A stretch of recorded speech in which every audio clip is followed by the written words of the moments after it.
Seja muito bem-vindo a mais um episódio do Saúde Sem Complicação, o podcast da Revista Ampla das Unimedes do Paraná. O meu nome é Nathalie Vans Betoni e hoje estou aqui para falar sobre a questão das demências. A gente vai falar um pouquinho sobre como diferenciar das questões do envelhecimento normal, os sinais que você deve ficar de olho e como preveni-las.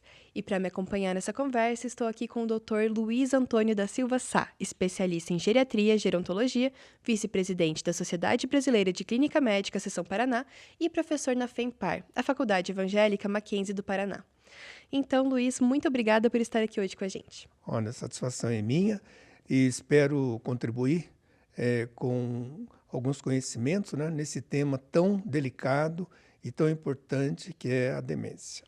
Perfeito, doutor. A gente costuma falar muito sobre as demências no dia a dia, mas acho que até é bom para termos uma base. O que exatamente que elas são? Olha, a demência é um estado, um síndrome, vamos dizer assim, cerebral, não é?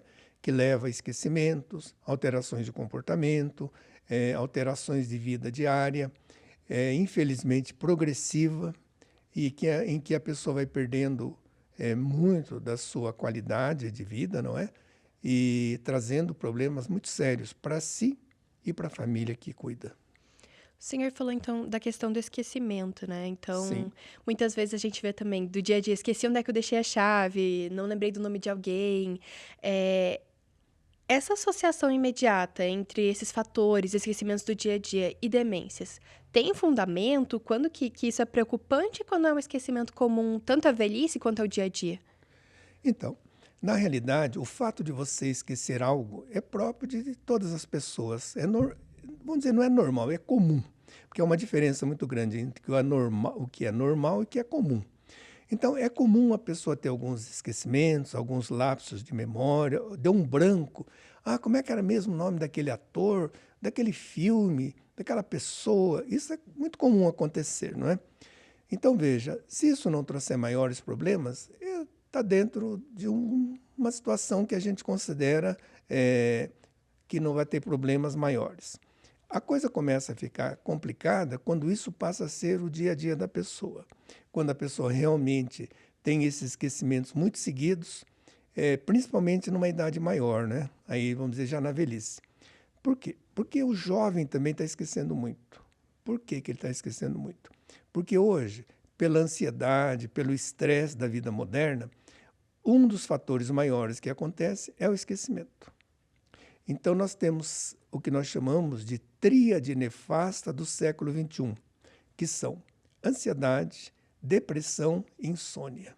Quer dizer, qualquer uma das três, ou as três juntas, aí que é o pior, leva com certeza a uma diminuição da memória em qualquer fase da vida. É muito interessante a gente pensar nisso, né, doutor? Eu acho que até para a gente lembrar algo, acho que a gente precisa estar prestando atenção até, né? E com o celular sempre na mão, tudo acontecendo, acho que até isso diminui, né? Exatamente, você falou algo muito importante, porque veja assim, para você memorizar algo, você precisa de ter atenção e concentração naquilo que está fazendo. Tem pessoas que dizem assim, não, mas eu faço 5 coisas ao mesmo tempo. Com certeza não está fazendo bem. Está fazendo mal a todas as 5. Porque se você não se concentrar naquilo, com certeza você não vai fixar. E a memória, ela parte inicialmente da atenção. Você precisa de ter atenção, concentrar-se naquilo para você guardar. Agora, se você está ouvindo algo e está no celular, e televisão ligada, computador, infelizmente você não vai ter condições de fixar essa informação que chegou até você. Então, item número 1, atenção, o que está sendo muito difícil. Muito. E dentro até dessas síndromes, né, das demências, a gente ouve muito falar de uma que é imediatamente associada com o esquecimento, que é o Alzheimer. Sim. Eu queria entender inicialmente, por que isso acontece? O Alzheimer é a mais prevalente ou tem outras contribuições para isso acontecer mesmo? Então, veja bem, a demência, a doença, vamos dizer assim, ou a demência da doença de Alzheimer, ela é a mais comum, seguramente, mais de 50%. Porque uma coisa que eu quero deixar claro aqui é o seguinte, as pessoas muitas vezes perguntam-me ou querem saber qual que é a diferença entre demência e Alzheimer. Então, a resposta é a seguinte, a demência da doença de Alzheimer é uma das demências, é um dos tipos de demência. Essa demência da doença de Alzheimer, ela tem em torno, vamos dizer assim, de mais de 50%, talvez até 60%. Exatamente, não temos isso, certo? Mas, digamos assim, ela é a mais prevalente, sim, acomete mais comumente após 60 anos e vai aumentando à medida que os anos passam. Vai chegando, vamos dizer assim, até os 85 anos, por aí, até em torno de 40% talvez das pessoas, quanto mais vivem, maior o risco de ter uma demência dessas, né? Então, é realmente a mais prevalente e nós podemos conversar aqui sobre formas de prevenir, digamos assim, né, de algumas maneiras, não é? Para que a pessoa possa realmente não ter essa tão cruel, posso dizer assim, doença, não é? Em que a pessoa às vezes está o corpo relativamente bom, mas a cabeça, infelizmente, não está legal. O senhor poderia citar as mais comuns para além do Alzheimer? Isso. Então, vamos dizer assim, se nós pegarmos uma pizza, uma fatia de pizza, vamos dizer assim, nós dividirmos a prevalência, exatamente, a demência de Alzheimer ficaria aí, vamos dizer, com 55%, 60%, não é? Depois nós temos também em torno aí de 20%, talvez, a demência vascular. Essa demência vascular ela é proveniente, muitas vezes, de um colesterol elevado, de uma hipertensão, de um diabetes, que pode sim levar a uma demência vascular. Embora esses fatores de risco também são fatores de risco para a demência de Alzheimer. Então, nós poderíamos fazer assim, numa escala de valores, a demência de Alzheimer em primeiro lugar, a vascular em segundo lugar e a mista, que muitas vezes as duas estão intrincadas entre si. Então, a prevalência alta também entre a demência de Alzheimer e a demência vascular. O senhor mencionou a demência vascular. O que exatamente que diferencia ela? Como ela se caracteriza no dia a dia? Olha, a demência, digamos assim, vascular, ela pode ser mais abrupta, ela pode vir mais rápida, digamos assim. E a evolução dela para a demência de Alzheimer, se nós quisermos fazer algum tipo de diferenciação, a demência de Alzheimer ela vai progredindo lentamente, algumas fases. A demência vascular, ela progride em degraus. Por exemplo, a pessoa está num determinado nível de consciência, de cognição, que nós chamamos, passado um tempo cai, e passado mais um tempo fica estável, depois cai. Então, essa é uma característica decrescente de cognição na demência vascular. Então, essa é uma das diferenciações que você pode ter. Mas, digamos assim, a pessoa com a demência vascular ou Alzheimer, infelizmente a preocupação é praticamente a mesma. O que varia mais é a progressão e não necessariamente a manifestação dos sintomas, isso? A progressão, digamos, de uma forma, digamos que a demência vascular pode ser mais rápida, a evolução dela, Entendi. não é? Nessa situação de degraus, né? Que ela vai evoluindo, tem uma estabilidade, um decréscimo, uma instabilidade e um decréscimo. Quais são os principais assim, fatores de risco para as demências? O principal é a idade, né? Como eu lhe disse, à medida que a pessoa envelhece, é um fator de risco acentuado. E o segundo, que nós consideramos como não mutáveis, né, digamos assim, é o sexo feminino. Infelizmente, é uma prevalência maior da demência de Alzheimer na mulher do que no homem. Por quê? Porque talvez porque a mulher viva mais, né? Ela tem uma longevidade maior que o homem, e como o risco é a idade, pode ser que sim. E a mulher, infelizmente, depois que ela tem o seu climatério, a menopausa, ela diminui muito os seus fatores de proteção, não é? Porque o hormônio para a mulher é um grande fator de proteção. À medida que ela fica desprovida disso, ela fica realmente numa situação vulnerável, não é? Então, ela pode ter os mesmos riscos que o homem, né? E aqueles que a pessoa pode controlar são vários, né? Por exemplo, a depressão é um fator de risco, a pessoa não ter uma escolaridade é outro fator de risco, diminuição da acuidade auditiva, da acuidade visual, trauma de crânio, dislipidemia, quer dizer, o colesterol aumentado, a pessoa tem, vamos dizer assim, isolamento social, isso é péssimo, entendeu? Sedentarismo, obesidade. Então, nós reunimos em torno de 14 fatores de riscos, que são praticamente esses que eu te falei. Quando a gente fala, por exemplo, da questão da escolaridade, como que ela se relaciona? Então, a escolaridade é um fator muito importante, não é? Não que uma pessoa altamente escolarizada, um doutor, um PhD, pós-PhD não possa ter, mas é muito mais comum naquela pessoa que tem baixa escolaridade. Por exemplo, uma pessoa analfabeta ou com pouca instrução, há um risco muito maior do que aquela pessoa mais escolarizada.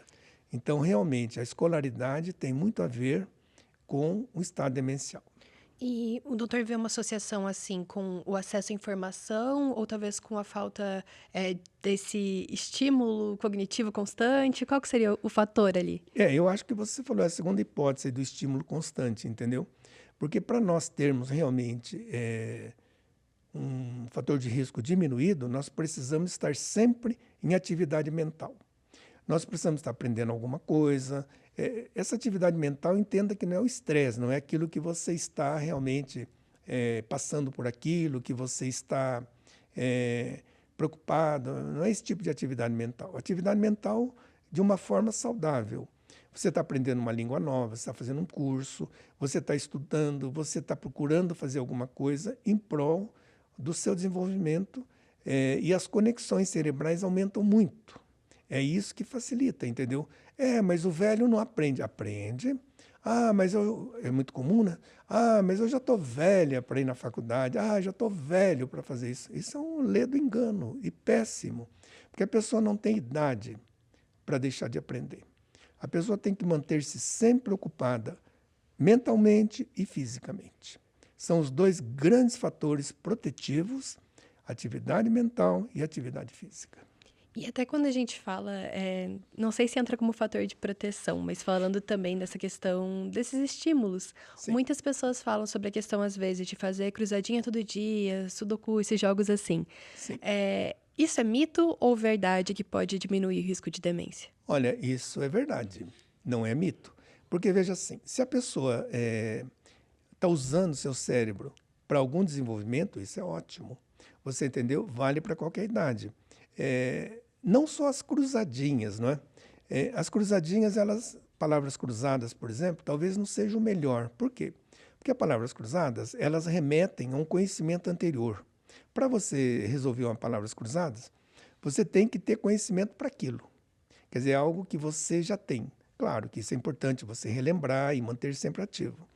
Mas a questão do estado demencial, ou o que as pessoas esquecem, é a memória de curto prazo.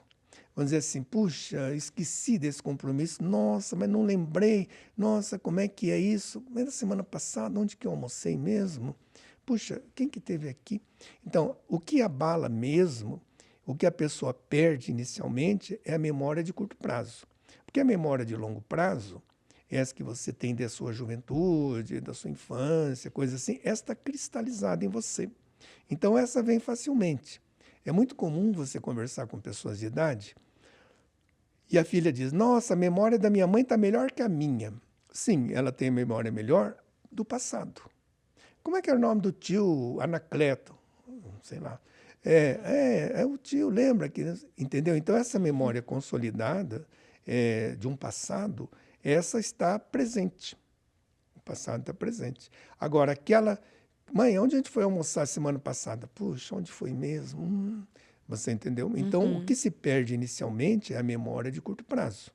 Isso vale para um estado demencial inicial, como talvez valha para jovens, né, que não lembra, como eu disse há pouco, pela ansiedade, quanto mais ansioso, menos você lembra. Quer ver um fato? É o seguinte, você que é jovem, os jovens, todos nós, vamos dizer assim, você, por exemplo, quer lembrar o nome de alguém, ou de um ator, ou de um filme, seja lá o que você quiser lembrar. E na hora que você quer lembrar, a ansiedade toma conta de você. Você não lembra. Aí aquilo passa, meu Deus, mas está na ponta, está aqui, não vem e tal. Aí no outro dia você acorda, o nome aparece. Aí você descansa, a hora que você está na tua casa, num ambiente tranquilo, aí vem, putz, como é que eu não lembrei disso? Como eu não lembrei de falar isso? Você entendeu? Às vezes até ponta na língua, né? O efeito de a gente sentir que está ali e não consegue lembrar. Exatamente. Então, por que isso? Porque a ansiedade daquele momento, e um grande mal para a memória é a ansiedade. E, doutor, uma dúvida que me veio até ouvindo o senhor falar. Hoje a gente tem a informação disponível em 2 segundos, né? Então, poxa, eu Sim, não lembrei o nome de alguém, às vezes eu vou ali no meu celular, pego e vejo. claro. Não consigo lembrar uma informação, vou ali no Google. Então, eu queria entender se isso de alguma forma pode afetar a nossa capacidade de lembrar as coisas também? A tecnologia veio para o bem e veio para o mal, né? Ela veio para o bem porque você tem um acesso enorme às informações que você não tinha no passado, não é? Me lembro quando jovem, as informações eram de livros tipo Barça, tipo Enciclopédia Delta e coisas assim. Era aquela informação que ficava anos ali, era a tua informação. Hoje, isso é muito mutável, né? Rapidamente, você tem uma informação, você quer saber de um país, quer saber de algo, como você diz, vai no Google da vida, aí você tem tudo. E hoje mais ainda pela inteligência artificial, não é? Hoje a inteligência artificial está dominando, então você tem aquilo prontamente. Então, facilitou em muito. Mas o que acontece? Hoje, se você pegar um jovem para fazer uma conta aritmética, digamos assim, de divisão, o jovem não sabe fazer. Entende? Porque hoje é tão fácil no computador, no celular. Então, quer dizer, isso é um desserviço, infelizmente. Por quê? Porque a pessoa deixa de pensar. Você não precisa pensar, por exemplo, você quer dividir, sei lá, 385 por 12, um exemplo. Uhum. Você não vai fazer continhas, está pronto. Então, esse sim é um mal, digamos, no sentido de você não raciocinar. Está pronto. É como, por exemplo, é muito comum idosos ou pessoas que ficam o dia todo na televisão. A televisão é algo, passatempo? É um passatempo. Por outro lado, é muito passivo, né? Está ali, você não está interagindo. E a grande questão de você ter uma boa memória é a tua interação. Um dos grandes fatores de risco para o esquecimento é o isolamento social. É quando a pessoa fica isolada do mundo, fica em casa. Se tem filhos, os filhos vão muito pouco visitar, porque os filhos têm compromissos, a filha trabalha, o filho trabalha, o neto está na escola. Então, essa pessoa, o casal, ou o viúvo, ou a viúva, digamos assim, passa o dia todo vendo televisão, esperando anoitecer para dormir, amanhecer para acordar, seja o que for. E isso é péssimo, porque não usa a memória, não usa, vamos dizer assim, essa inteligência que ainda tem, como eu disse há pouco, o idoso tem tudo para aprender, não é? O aprendizado idoso é sempre, não tem idade, é só querer. Então, veja assim, o isolamento faz muito mal. E o que ajuda muito na memória é a interação pessoal. É quando você conversa com alguém. E eu sempre explico assim. Quando você conversa com alguém, vamos dizer você vai encontrar a sua amiga, vai reunir com os seus amigos, familiares, seja o que for. Você tem trabalhando em 3 tempos, vou explicar. Onde você estava hoje cedo? Hoje cedo tive uma entrevista lá, o médico foi lá e tal. Tá. Por exemplo, agora estou aqui para a gente almoçar juntos. É o presente. Você falou do passado, que era agora de manhã, você está falando do presente ali que você está almoçando, por exemplo. Mas hoje à tarde ou amanhã eu tenho que fazer nova entrevista, eu tenho que fazer um trabalho. Então, você trabalha 3 tempos da memória, o passado, o presente e o futuro. Aí vão perguntar alguma coisa, como é que foi o trabalho, como é que foi a entrevista do camarada lá, como é que foi isso, aí o teu trabalho à tarde, onde você vai? Então, se a pessoa mantém essa atividade, você está sempre ativa. Entendeu? Mas à noite eu quero fazer um curso de línguas agora, eu quero aprender uma técnica manual, artesanato, seja lá o que você achar, tudo isso é um aprendizado, Com sabe? certeza. Tudo é um aprendizado. Você falou de Sudoku, palavras cruzadas. Isso seria, vamos dizer assim, um coadjuvante àquilo que você pode fazer de maior. Sabe? O que você não pode é se isolar. Se você se isolar, é realmente um fator de risco muito grande. E a gente sabe que tem aumentado o índice de isolamento, né? Especialmente entre os jovens, mas também entre as pessoas idosas. Então, é algo que imagino que tenha se tornado, inclusive, mais preocupante nos últimos anos, né, doutor? É preocupante, porque isso que eu falei, o idoso, infelizmente, nós estamos vivendo uma fase chamada idadismo ou etarismo, que é as pessoas mais jovens não terem muita paciência com o idoso, sabe? Não ter muita paciência no sentido de conversar, de visitar, de sair, não é? Então evita, vai conversar de novo, putz, aquela conversa, vai repetir, ai, vai querer me beijar, e jovem, muitas vezes, o idoso chega, já fica meio assim, não é? Isso é péssimo. Porque veja assim, todos nós achamos, né, de uma forma geral, que eu gosto tanto de velhinho, eu vejo isso muito, né? Ai, velhinho, velhinha, que simpático, ai, que querido, não sei o quê. Mas deixa um velhinho desse, está na sua frente no trânsito, você com pressa, você tem horário para chegar. E está a velhinha dirigindo, ou velhinho, velhinho, velhinha, com respeito, não estou sendo preconceituoso de jeito algum. Mas daí está na sua frente. Ou você quer, por exemplo, no supermercado, e entram lá e está contando a moedinha, e você tem horário, porque você tem que chegar no seu trabalho, e não anda. Quer dizer, então teu amor pelo velhinho nessa história já não era mais aquele, né? Então isso é muito comum. E até isso que o senhor falou assim, eu gosto tanto de pessoas mais velhas, tudo mais, essa generalização, e às vezes até, elas são tão fofas. Você vê, tipo, qual conexão real você está criando com essas pessoas, né? Exato. Porque às vezes parece ter uma generalização mesmo, assim. É isso que eu estou lhe falando, porque veja bem, todo mundo gosta, é igual criança. Aquela criança linda no colo da mãe, arrumadinha, limpinha. Ai, que linda criança. Mas vai criar essa criança. Vai ver os momentos que ela não está bem de saúde, ou que está sujinha, tem que Construir uma limpar. relação de verdade, né? Você está entendendo? E aí vem um problema muito sério, que é na demência de Alzheimer, ou qualquer tipo de demência, onde um familiar tem que cuidar. Porque, veja bem, a questão do demenciado na família é muito grave.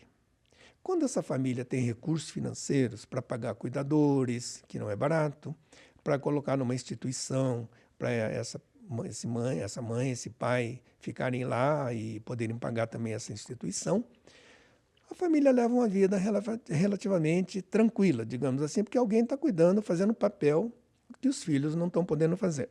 Tudo bem.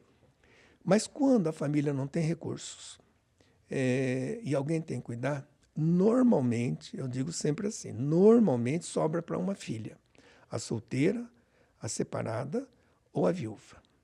Porque é muito comum os irmãos caírem fora.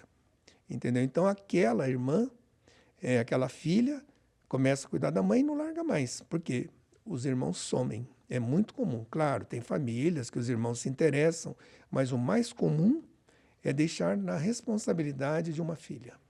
Aquela filha que tem que cuidar, dar banho, alimentar, aguentar. E aí vem um fator muito grave, né? Porque essa filha começa a ter problemas. Com certeza, fica sobrecarregada até, né? Muito, porque é um cuidado de 24 horas por dia. Não vai poder pagar alguém para cuidar, ela não tem nem liberdade mais. E até para ela poder trabalhar, se a gente para pensar. A falta de renda que também entra, porque é um cuidado não remunerado, né? E aí eu vejo muito isso e infelizmente, essa filha se dedica à mãe e vai morar com a mãe. Aí a mãe falece. Você precisa de ver os irmãos, querem herança, porque você morou de graça aqui na casa da mãe, porque você ficou aqui e não pagou aluguel, comia a comida da mãe, não sei o quê. Quer dizer, então, eu já vi muitos casos nessa minha vida de alguns anos trabalhando com isso, não é? Em que os irmãos praticamente tocam a filha de casa, a irmã de casa, entendeu? Ela fica sem nada. Ela não queria deixar a mãe, porque a mãe quem cuidaria, não é? Aí pega aquele compromisso, não deixa, e os irmãos não querem nem saber. Então isso é muito cruel. Nossa, muito com certeza. Cruel, muito cruel. E também, o senhor na sua prática costuma lidar bastante também com essa questão dos cuidadores? Costuma realmente, porque eu imagino que alguém acompanhe nas consultas, no dia a dia. Que dica que o senhor daria realmente para poder ter um dia a dia um pouco mais saudável? Então, veja assim, quando a pessoa tem condições financeiras de ter um cuidador, é uma carga menor para a família, porque alguém está fazendo aquele papel de cuidar, de limpar, de sair, ou se a pessoa, dependendo do estágio que está essa demência, não é? Porque a gente sabe bem que existem várias fases na demência. A leve, a pessoa ainda se contacta, ainda lembra das coisas, digamos assim, um pouco mais fácil de lidar. A partir que entra numa fase moderada, aí já começa a ter talvez alucinações, esquece mais as coisas, fica em delírio, tem delírio às vezes, não é? E a coisa vai evoluindo para uma fase grave, não é? E essa fase grave, a pessoa vai ficando cada vez mais definhando, não se alimenta, vai deixando de falar, de se contactar, e até aqui vem o final. Isso é um processo que pode levar 5 até 15 anos, entendeu? Em casos que a pessoa tem saúde cardíaca, por exemplo, pode durar até mais, depende, entendeu? Cada caso é um caso, não é? Cada pessoa, dependendo das suas condições físicas, essas condições físicas interferem muito na questão mental, porque a pessoa vai ter uma sobrevida maior do que, vamos dizer assim, aquela que já tinha um problema de base, não é? Seja hipertensão, dislipidemia, diabetes, coisas assim.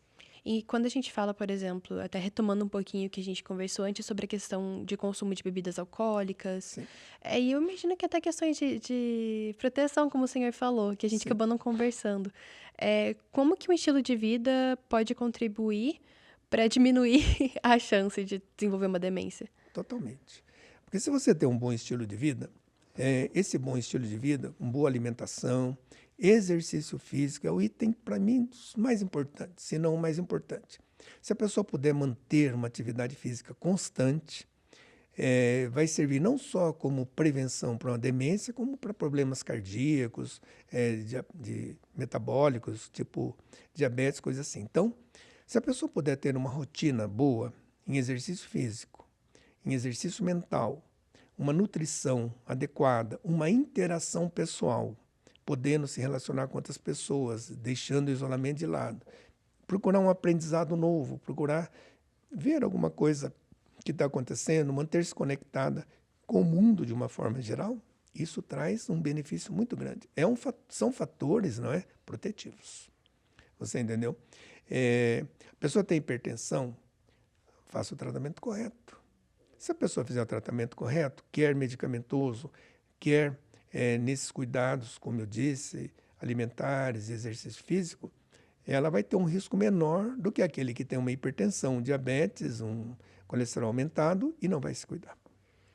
Doutor, e voltando também rapidamente no que a gente falou das palavras cruzadas, Sudoku, o senhor mencionou que, por exemplo, palavras cruzadas não seriam tão boas para esse estímulo cognitivo ali, porque elas estão ativando a memória de longo prazo, certo? Isso.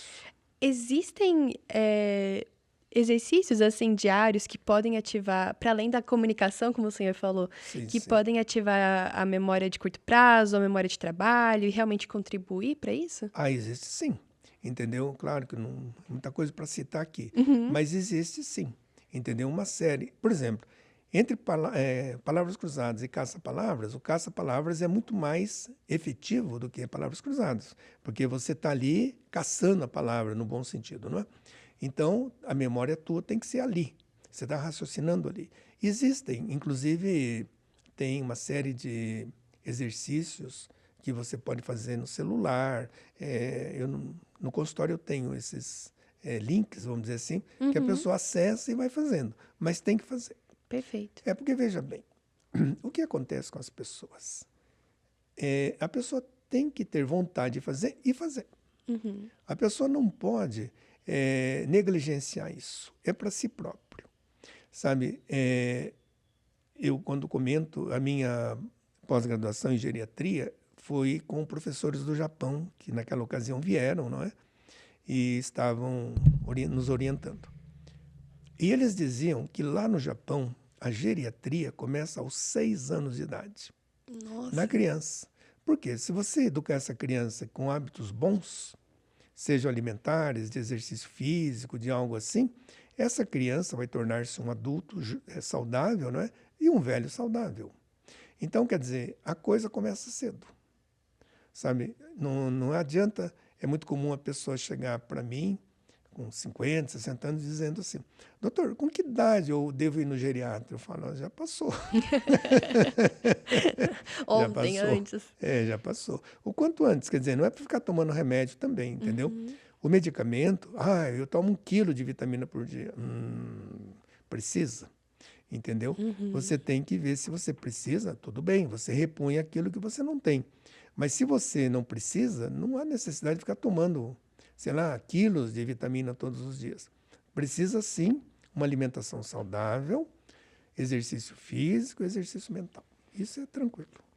E falando até um pouquinho da relação com a família, quando um filho, parente, amigo até, percebe algum sinal na pessoa de que algo talvez não esteja legal, tá preocupado com a memória ou com alguma outra coisa que está acontecendo. Qual o primeiro passo que o senhor sugere? Seria conversar com eles, levar direto para o médico? Veja assim, a conversa com os familiares, o pai e a mãe no caso, é muito importante. Por que que é importante? Para você saber realmente o motivo que ele está daquele jeito. De repente ele está triste, ele está assim meio aborrecido porque o filho não visita, a filha não aparece, ele está esquecido porque ele está muito isolado, não está participando do grupo da igreja, da escola, do SESC, que tem um programa muito bom para a terceira idade, entendeu? De repente, você pode, ali, sem ainda a necessidade de um médico, não é? Trazer para eles algum consolo, algum conforto, no sentido de que eles possam realmente participar de algo mais. De repente, é uma questão de dar o start, né? De dar um comecinho para eles fazerem alguma coisa. Quem sabe isso pode melhorar. É uma sugestão. Agora, se realmente você percebeu que eles estão mesmo esquecidos, que começam já a não lembrar das coisas, se perderem muito facilmente, até em casa, às vezes se perde. Pô, eu vim na cozinha, o que que eu vim fazer? Fui no quarto, eu vim pegar alguma coisa, não sei o quê. E isso começa a ser muito comum. Não lembra onde deixou o celular, chave, isso está sendo cada vez mais comum. Aí sim tem que procurar, não é? Os mais indicados, claro, o geriatra, o neurologista, o psiquiatra, né? Então, esses são os mais indicados realmente para fazer. Eu só quero completar com o seguinte: as pessoas têm um preconceito, ou um conceito, não sei como seria aqui, de dizer o seguinte, que tudo que vai acontecendo no idoso é da idade. Ah, ele está meio esquecido, mas é da idade. Ah, está com essa dor no joelho aí, mas é da idade. Ah, eu estou com um probleminha aqui, mas isso é da idade. Isso não existe. Não é porque você tem um pouco mais de idade do que os outros, é que você tem que estar esquecido, com dor, coisas assim. Que a gente vai normalizar, né, uma qualidade de vida menor. Isso. Então aí você entrou num assunto que eu quero falar. Há uma diferença muito grande entre o que é normal e o que é comum. É comum o idoso ter dor? É comum. Mas é normal? Não é normal. O normal é o normal. É comum o idoso, às vezes, estar um pouco esquecido? É comum. É normal? Não é normal.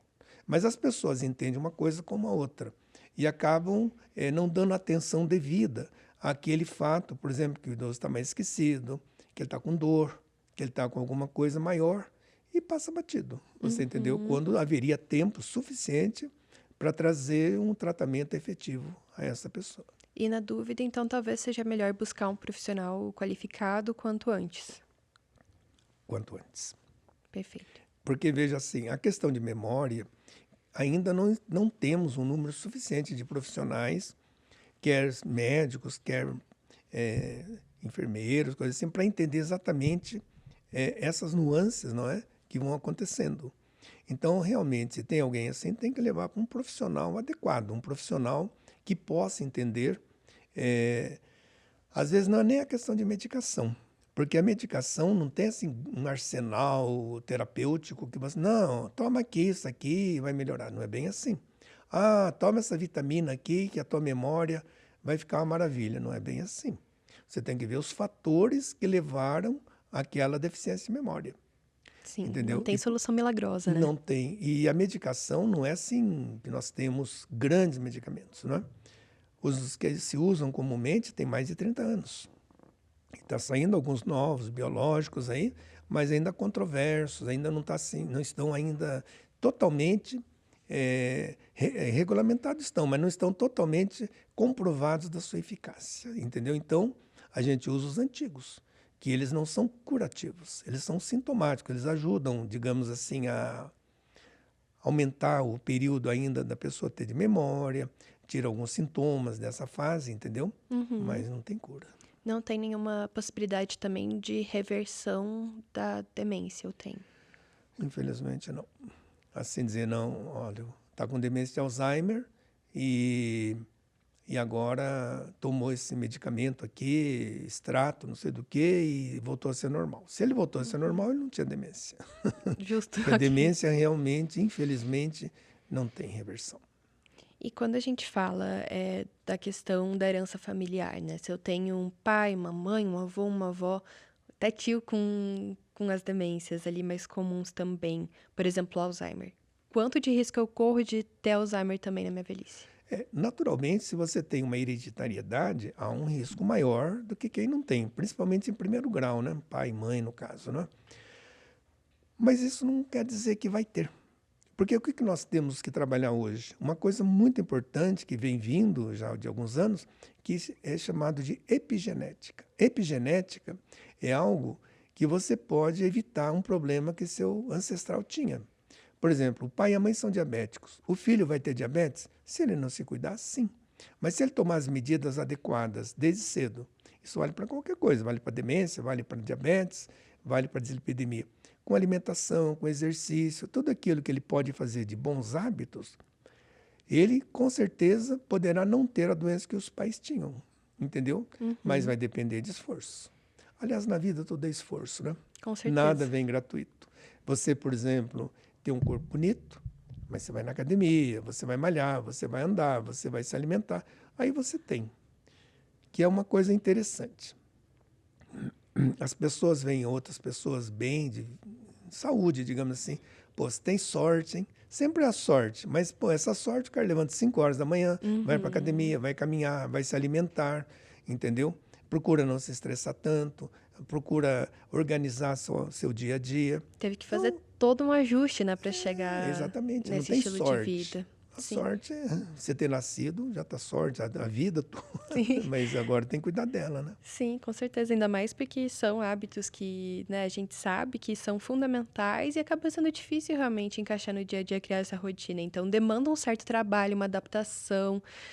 E eu acho que, nossa, todo episódio aqui que a gente fala sobre prevenção, a gente entende como essa adaptação é primordial. Com certeza, com certeza. Se você não fizer o dever de casa, não adianta. Sim, sim. Não é na rua que você vai ganhar. Com certeza. Aí, doutor, uma última pergunta, então.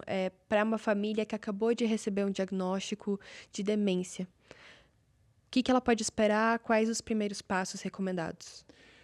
Bom, com certeza vai transformar a vida desta família. A gente diz assim, que se tem um demenciado na família, toda a família vai estar doente, no bom sentido. Porque a preocupação passa a ser grande, principalmente se é uma família unida. Não tipo essa que eu te falei, que joga nas mãos de uma filha e ela, coitadinha, vai ter que aguentar tudo. Mas quando é uma família bem constituída, é onde todos têm aquele amor, porque sem amor você não faz nada na vida. Mas assim que você tem amor pelo pai, pela mãe, que infelizmente estão demenciando, haverá com certeza grandes transformações. E essas transformações trarão para todos uma preocupação.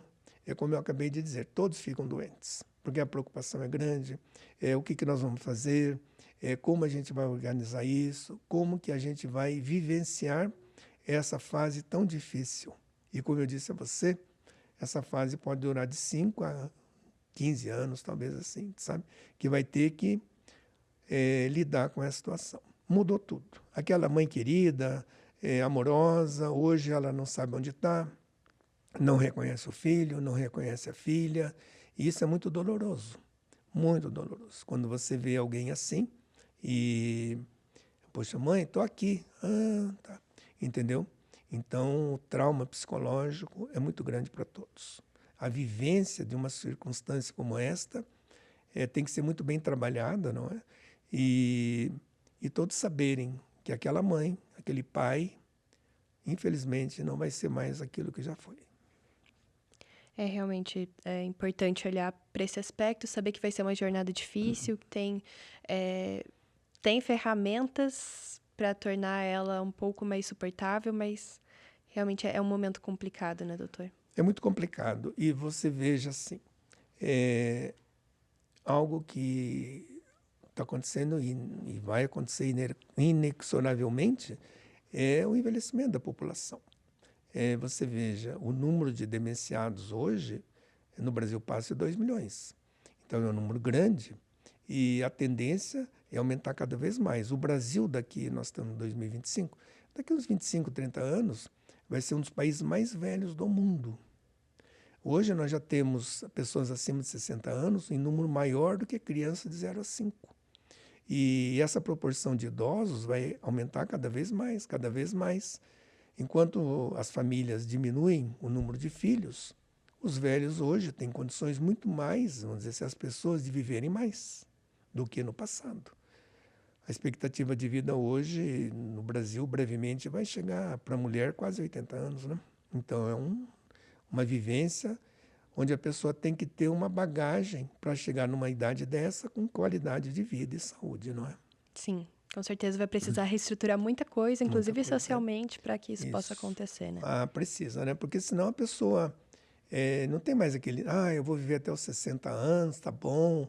Hoje não é bem assim. Hoje, você veja, 60 anos passa a ser uma idade jovem. Eu brinco sempre que daqui mais alguns anos, nos supermercados, nos shoppings, vai ter que ter estacionamento para jovens. Justo, Ao essa invés do minoria que ali. para idosos hoje. Vai inverter. Doutor, muito obrigada por nossa Ora. conversa. É um assunto super sensível e super importante. Eu acho que a gente conseguiu abordar justamente, acho que uma mensagem muito, muito, muito importante, que é prevenção. Com certeza. A prevenção vale para tudo. Como eu disse há pouco, não só para um estado demencial, mas para a vida da pessoa mesmo, né? Com certeza. Qualidade. E a gente tem que viver, já que nós vamos viver mais, a expectativa é esta, não é? Com qualidade de vida, né? Com Sim. saúde. Precisa. E para isso você tem que fazer o seu dever de casa. Você tem que cuidar da sua nutrição, tem que cuidar do seu exercício físico, da sua atividade mental, procurar tratar se tem ansiedade, depressão, insônia, procurar tratar disso para não isso afetar, né? Porque isso afeta muito. Cuidar-se. É isso. Obrigada, Luiz. Na hora dispõe. E muito obrigada também para você que nos assistiu. Mais informações sobre saúde você encontra no site da Revista Ampla em www.revistaampla.com.br. Muito obrigada e até a próxima.